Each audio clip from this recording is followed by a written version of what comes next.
अस्सलामुअलैकुम दोस्तों, क्या हाल चाल है जी। उम्मीद है कि तुसीं सारे खैर खैरियत नाल होवोगे।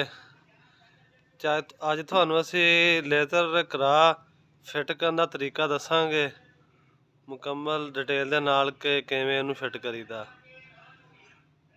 ते वीडियो 'च साडे नाल जुड़े रहियो, तुहानूं दिखाउने आ कि किवें असीं इहनूं फिट करदे हां करा नूं ट्रैक्टर दे नाल। ਆ ਸਾਡਾ ਟਰੈਕਟਰ ਜੀ 375 2021 ਮਾਡਲ ਸਟੈਨਾਡਾਈਨ ਪੰਪ। ਇੱਥੋਂ ਅਸੀਂ ਲੈ ਲਈਏ ਮਾਸਟਰ ਰਾਡ ਦੀ ਤਾਰ ਕੇਬਲ।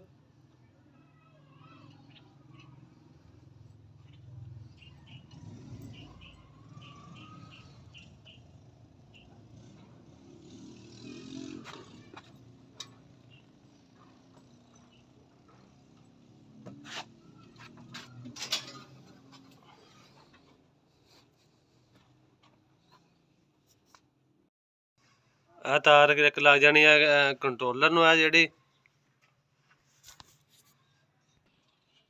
ਆ ਲੱਗ ਜਾਣੀ ਹੈ ਕੰਟਰੋਲ ਬਾਕਸ ਨੂੰ, ਲੱਗ ਜਾਣੀ ਹੈ ਇਹਦੀ 4 ਗ੍ਰਿਪਾਂ।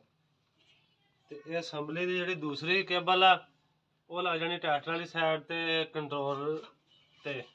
ਉੱਤੇ 6 ਲੁੱਪੀਆਂ ਤੁਹਾਨੂੰ ਬਣਿਆ ਹੁੰਦਾ, ਕੋਈ ਇੰਨਾ ਮੁਸ਼ਕਿਲ ਨਹੀਂ ਹੈਗਾ ਕਿ ਉਹ ਮਤਲਬ ਕਿਹੜੀ ਕਿੱਧਰ ਲੱਗਣੀ ਹੈ, ਕੋਈ ਐਡੀ ਮੁਸ਼ਕਿਲ ਨਹੀਂ ਇਹਦੇ ਵਿੱਚ ਹੈਗੀ।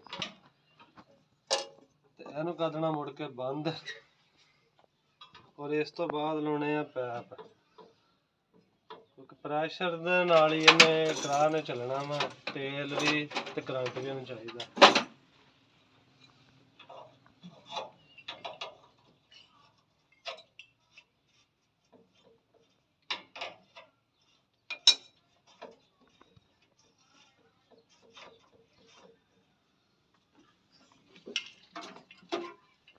ਇਹ ਕੇਬਲ ਹੈਗੀ ਜੀ ਮਾਸਟਰ ਰਾਡ ਦੀ। ਇਹਨੇ ਲੱਗ ਜਾਣਾ ਇੱਥੇ, ਲੱਗ ਜਾਣਾ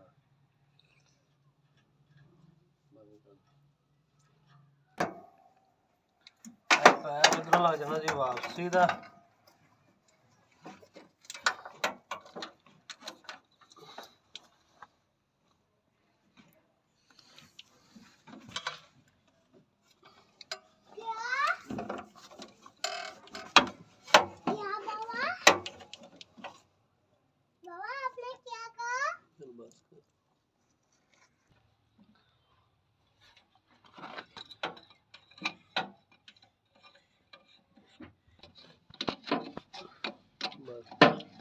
ਇੱਥੋਂ ਤੇਲ ਹੋਣਾ ਜੀ ਇੰਟਰ, ਪਿੱਛੇ ਨੂੰ ਹੋ ਜਾਣਾ।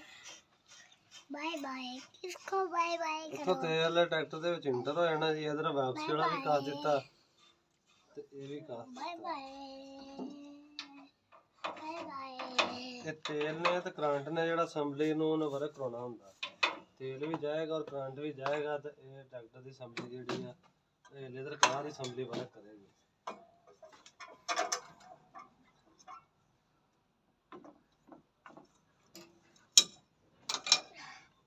थोड़ा सी करंट ऑन करके चेक करांगे कि करंट पिछे मास्टर राड च आ गया कि नहीं। और मास्टर राड विच करंट आ गया वा। हुण असीं करांगे इहनूं बंद करके ते ट्रैक्टर नूं स्टार्ट।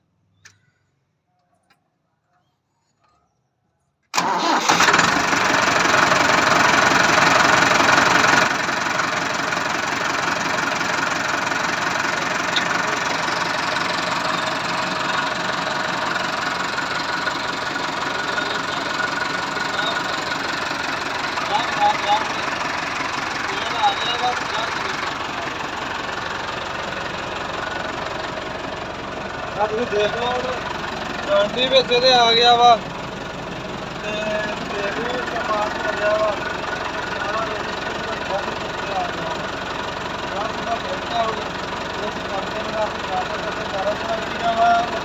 ਚਾਹੀਦੀਆਂ ਵਾ ਤਾਂ ਕਿ ਤਾਰਾਂ ਕਿਤੇ ਟਾਇਰ ਦੇ ਵਿੱਚ ਜਾਂ ਇਹਦਾ ਨੁਕਸਾਨ ਨਾ ਕਰਨ।